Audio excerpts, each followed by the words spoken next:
Effective immediately. HR downstairs. 5 words. That's all Sophia Hartwell said before she dropped the termination notice on my desk and walked out. No handshake, no explanation. Just a piece of paper that would detonate a $285 million merger in exactly 72 hours. I'm Andrew Morrison. I'm 49 years old and I just got fired from Graybridge Defense Systems, the company I'd given 21 years of my life to. I looked down at the notice. Expensive cream paper, the kind they use when they want to make something look official. My name at the top. The date and time stamped across the middle. I checked my watch. It was exactly 12 o'clock noon on a Monday. My $127,000 performance bonus was scheduled to hit my account Thursday at noon, 72 hours from now. Sophia thought she was being clever. Cut me loose before payday. Save the company money. What she didn't know was that bonus wasn't just money.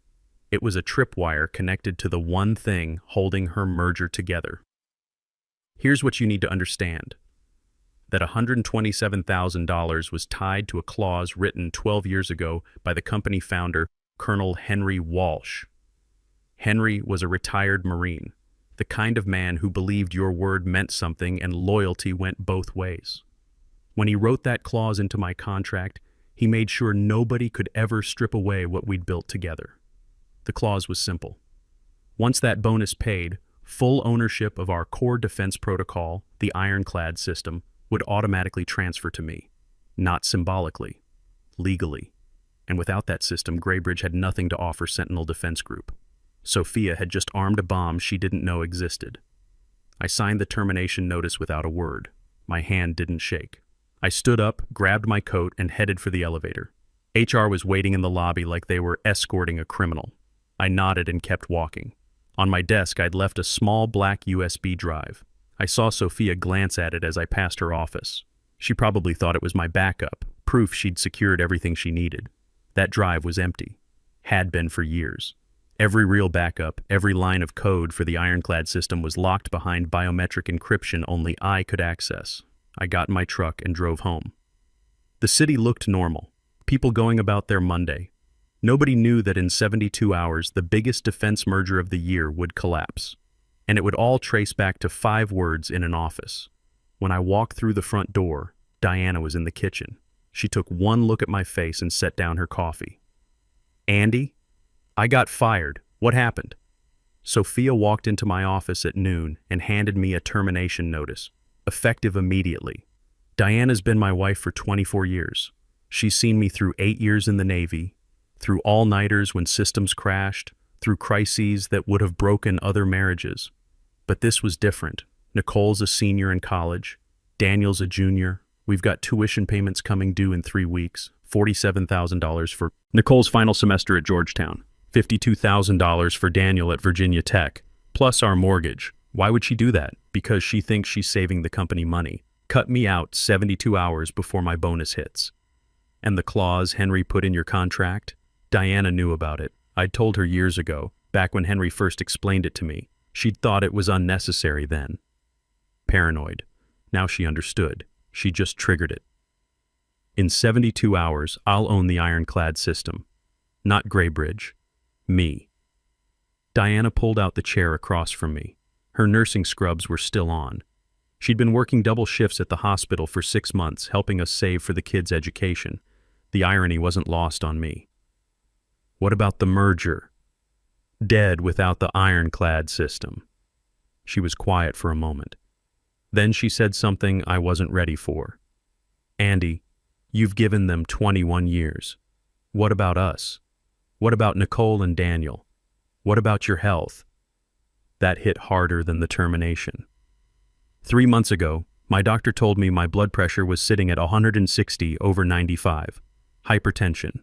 Stage 1, but trending upward. He said I needed to cut stress, lose the 20 pounds I'd gained sitting behind a desk, maybe think about early retirement. I'd been taking medication but still waking up with headaches, still feeling that tightness in my chest during crisis calls. I know what I promised. Do you? Because you've been talking about retirement for 2 years, and you're still there every weekend. You missed Daniel's baseball game last month because of an emergency patch. You haven't taken a real vacation since Nicole was in high school. This is different. How? because Henry trusted me to protect what we built, and Sophia just tried to destroy it because she didn't bother reading the contract she's supposed to be managing. Diana studied my face. She wasn't angry, just tired. The kind of tired that comes from watching someone you love slowly burn themselves out for people who don't appreciate the sacrifice, then finish it. But when this is over, we're going to Montana. No arguments, no phone calls, no emergencies that can't wait. Deal. I went upstairs to my home office and powered up my workstation. 3 monitors flickered to life. On the center screen, I opened a program I'd written years ago. A countdown clock appeared. Red numbers ticking down. 71 hours, 58 minutes, 42 seconds. The game had begun. Let me tell you about Henry Walsh. I met him 21 years ago when I was 28, fresh out of my Navy contractor work. I'd spent 8 years in the service, the last 4 working on classified communication systems for submarine fleets. When I got out, I wanted to keep doing work that mattered, but without the rigid military structure. Henry offered me exactly that. Graybridge was nothing back then, just a converted warehouse in Alexandria with 12 engineers trying to build cybersecurity for military contracts. The company had been hemorrhaging money for 18 months. 3 major clients had walked away after security breaches. Henry was 6 months from bankruptcy when I walked through his door. Henry saw something in me that first day. Maybe it was the discipline from my service. Maybe it was the fact that I asked about the security protocols before I asked about salary. But mostly, I think it was that we both believed the same thing. If you're going to build something that protects people, you build it right and you protect the people who help you do it. My first week, I identified 7 critical vulnerabilities in their existing systems. By month 3, I'd redesigned their entire encryption architecture. By year 1, we'd landed a $50 million contract with the Pentagon. Henry made me lead systems architect and gave me a 15% raise without me asking. Over the years, I became the guy they called when everything was on fire. In 2018, when a ransomware attack hit 3 Eastern power grids simultaneously, I was the one who stayed up 72 hours straight rebuilding our protocols from bare metal. The attack was sophisticated, probably state-sponsored. They'd found a way to tunnel through standard firewalls by mimicking legitimate control signals. I remember sitting in that conference room at 2 a.m., surrounded by empty coffee cups and Pentagon officials who looked like they'd aged 10 years in 10 hours. The Eastern Seaboard could have gone dark for weeks. Manufacturing, hospitals, transportation, everything runs on those grids. We stopped it with 6 minutes to spare. When the Pentagon needed quantum-resistant encryption for SCADA networks that controlled nuclear facilities, I designed the system.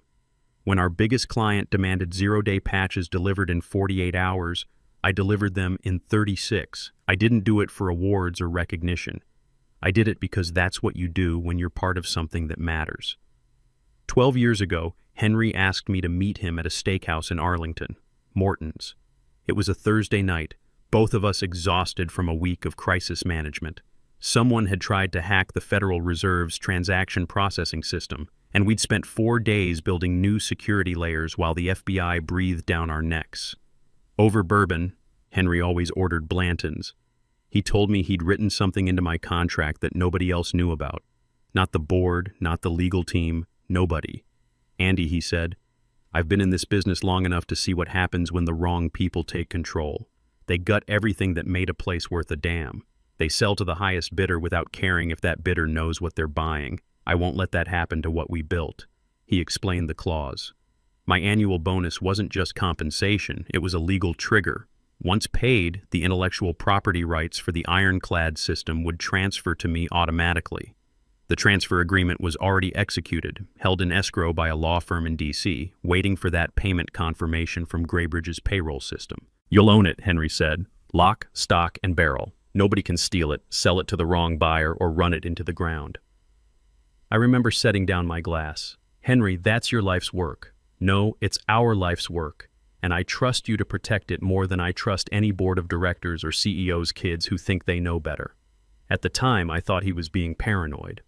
But Henry had survived 2 tours in Vietnam and 30 years in the defense industry. He knew how to see threats before they materialized. He'd watched good companies get destroyed by people who didn't understand what they were destroying. The next morning, I woke up before sunrise. Diana was still asleep. I went downstairs, made coffee, and checked my phone. 3 missed calls from unknown numbers, 2 voicemails. I deleted them without listening. The countdown on my computer read 59 hours, 12 minutes, 7 seconds. I was halfway through my coffee when my phone rang again. This time, it was a reporter from Defense Industry Weekly, a trade publication that covered our sector.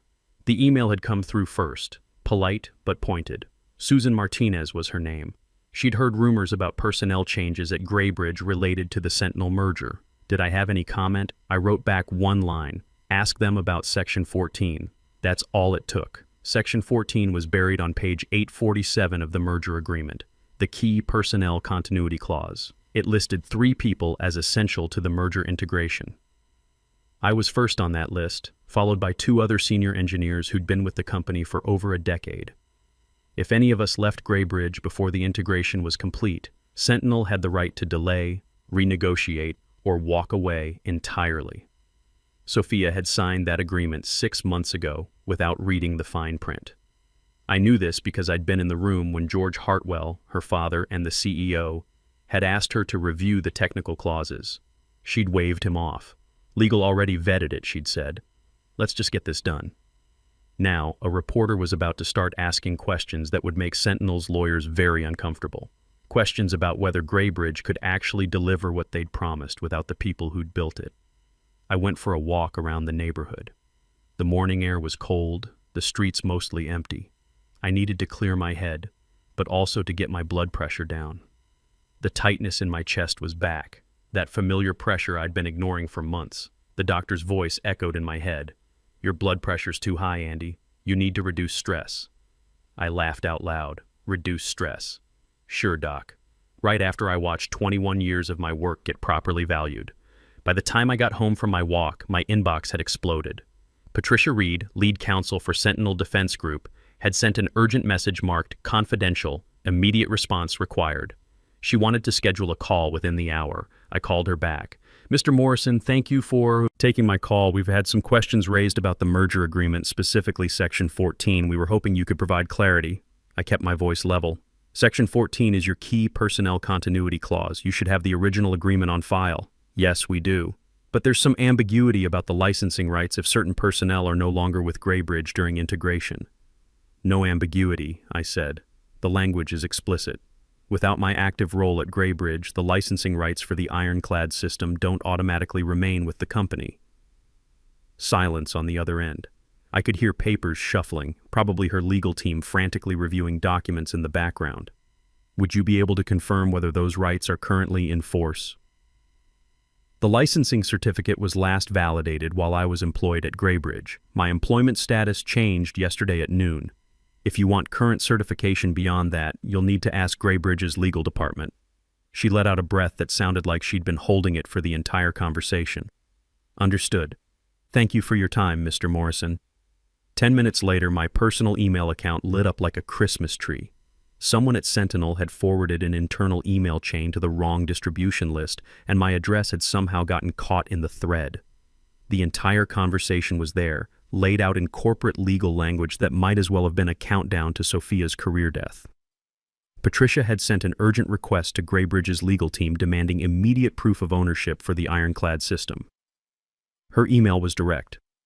As per Section 14 of the merger agreement, the absence of Andrew Morrison from Graybridge employment raises substantial questions about licensing validity. Please provide current certification showing active, uncontested ownership of all intellectual property central to the proposed integration. The forwarded chain also showed that Stephen Brooks, one of Graybridge's board directors, was now copied on everything. Stephen was the pragmatic one, the guy who actually read contracts and asked uncomfortable questions. He'd been with the company since before Henry's time, back when it was just a startup bleeding money. He'd be asking questions Sophia couldn't answer. But what really caught my attention was the timestamp. Patricia's email had been sent at 9:47 a.m. By 10:15, it had been escalated to Graybridge's CEO, George Hartwell. By 10:30, an emergency board meeting had been called for 2 p.m. that afternoon. I closed my laptop and didn't forward the email to anyone. The less I actively participated, the more they'd scramble to figure out what was happening. That afternoon, my phone rang. Jason Torres, one of our senior engineers. I'd been training Jason for 3 years, teaching him Not just the technical work, but how to think like a systems architect. He was 32, sharp as a blade, and had the kind of work ethic that reminded me of myself at his age. "Mr. Morrison, I wanted you to know what just happened. I'm listening." Sophia called me into her office an hour ago. She offered me VP of Engineering, effective immediately. $200,000 salary, full benefits, stock options. I waited. Jason had a way of building up to his point. I told her I needed to think about it. Then she started asking about the ironclad system backups, where you kept the encryption keys, how the licensing worked, whether I had access to the source code repositories. And I told her the truth. That system is locked down tighter than Fort Knox. Everything requires biometric verification tied to your personal credentials. Even if I had administrative access, which I don't, I couldn't touch the core protocols without you physically being there to authenticate. What did she say to that? She got this look on her face like someone had just told her Christmas was canceled. Then she asked me if I thought you'd come back if they made you a better offer. I almost smiled. What did you tell her? I told her that in 3 years of working with you, I'd never seen you make a decision based on money, that you made decisions based on principle and respect, and that ship had already sailed. You didn't have to do that, Jason. Yeah, I did. You taught me that integrity matters more than a paycheck. I'm not forgetting that because someone waves a bigger number at me. After we hung up, I checked the financial news. Graybridge Defense Systems stock had dropped 8% since market open. Volume was 3 times normal. Someone was selling, and the smart money was getting nervous. By evening, the situation had escalated beyond anything I'd expected. Defense Industry Weekly had published a preliminary article titled "Personnel Changes Raise Questions About Major Defense Merger." It was careful the way trade publications are when they're walking close to the edge of what they can prove, but it asked all the right questions. The article mentioned my termination, though they didn't name me directly. It referenced concerns about key personnel continuity clauses and questions about intellectual property licensing. Most damaging, it quoted an anonymous source saying that critical technical leadership changes could impact the viability of proposed integration timelines. That anonymous source wasn't me. I hadn't talked to anyone except Patricia Reed. But someone inside Graybridge was leaking, and that meant the panic was spreading beyond Sophia's office. Diana found me on the porch that evening reading the article on my phone. "How bad is it?" she asked. "For them? It's about to get much worse. For us?" I looked at her, really looked. She'd changed out of her scrubs into jeans and one of my old Navy sweatshirts. Even after 24 years of marriage, even after all the stress and missed dinners and emergency calls, she was still on my side. For us, I think it's going to be just fine. The countdown on my computer upstairs read 31 hours, 14 minutes, 22 seconds. Tomorrow would bring bigger headlines, more urgent phone calls, and the moment when Sophia Hartwell would finally understand what she'd done. But tonight, I sat on my porch with my wife, watching the sunset over a neighborhood where nobody knew that in 31 hours, one of the biggest defense contractors in the country would learn that some people actually can't be replaced. Wednesday morning arrived with a phone call that changed everything. Sophia's number flashed on my screen at 9:47 a.m. I let it ring 3 times before answering. Andrew Morrison. "Where the hell have you been?" Her voice was sharp, barely controlled. "Sentinel's legal team called me yesterday. They said they spoke to you. What did you tell them? Good morning to you too." "Don't. They're acting like there's a problem with Section 14. What did you say? Have you read the contract, Sophia?" Silence. The kind that stretches too long and tells you everything you need to know.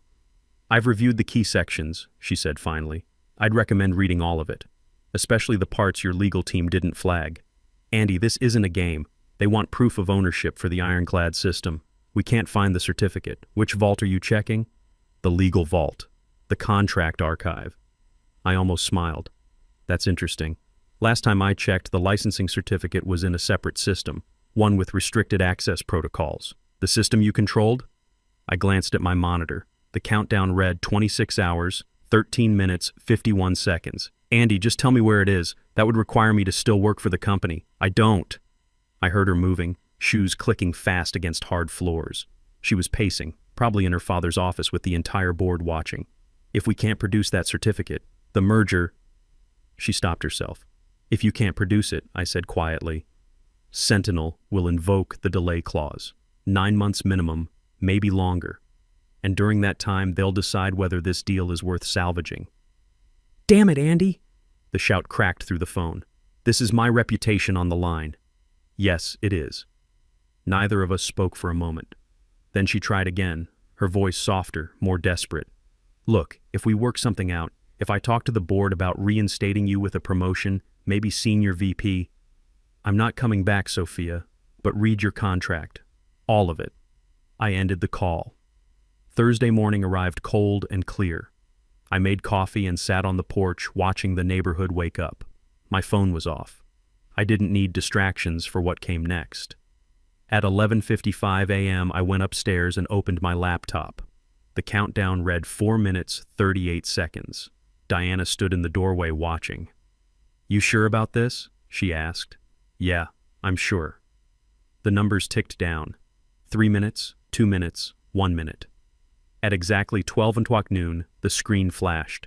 Transfer complete. No alarms, no fanfare, just a simple notification and a PDF that appeared on screen. I opened it. The licensing certificate for the Ironclad protocol, updated automatically. Owner, Andrew Morrison. 21 years of work, now mine. My phone started buzzing immediately. I turned it back on to find 47 missed calls and a voicemail box that was completely full. But there was one call I was expecting. Christopher Kane, CEO of Sentinel Defense Group. Mr. Morrison, I wanted to inform you personally. We're suspending the Graybridge merger. I saw the statement. There's another reason I'm calling. My legal team reviewed your background extensively. 21 years at Graybridge, primary architect on every major DoD contract they've won. The Ironclad system's success is clearly tied to you personally, not the company structure. I waited. We drafted an alternative proposal, a direct partnership between Sentinel and you personally, through your own consulting entity. Are you interested? I'd need to review the terms. I'll send it within the hour. Mr. Morrison, I'll be direct. We need someone we can trust with critical infrastructure protection.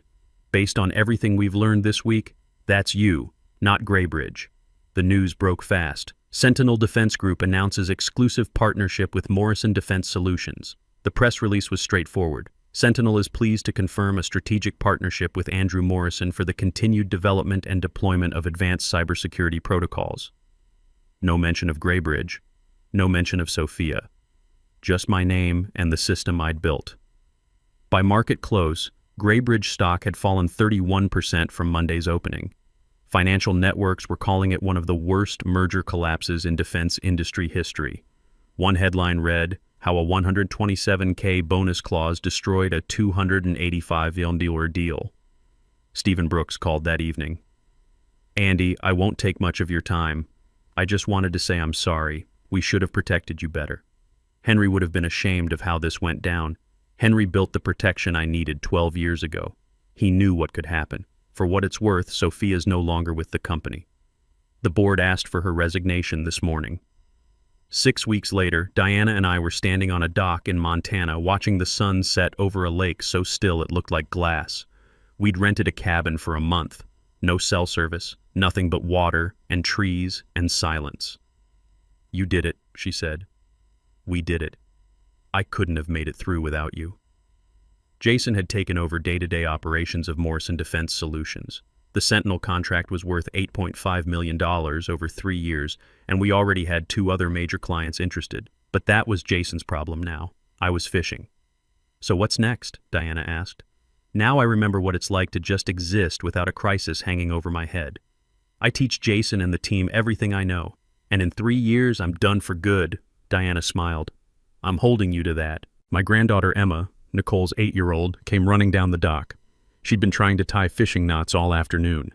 Grandpa, I did it! Look! She showed me a perfect improved clinch knot, the same one Henry had taught me 30 years ago. I watched her face light up with pride and realized something important. This was what 21 years of work had really been about. Not the contracts or the systems or the recognition. It was about building something that would last. Something that would protect the people who mattered. 72 hours.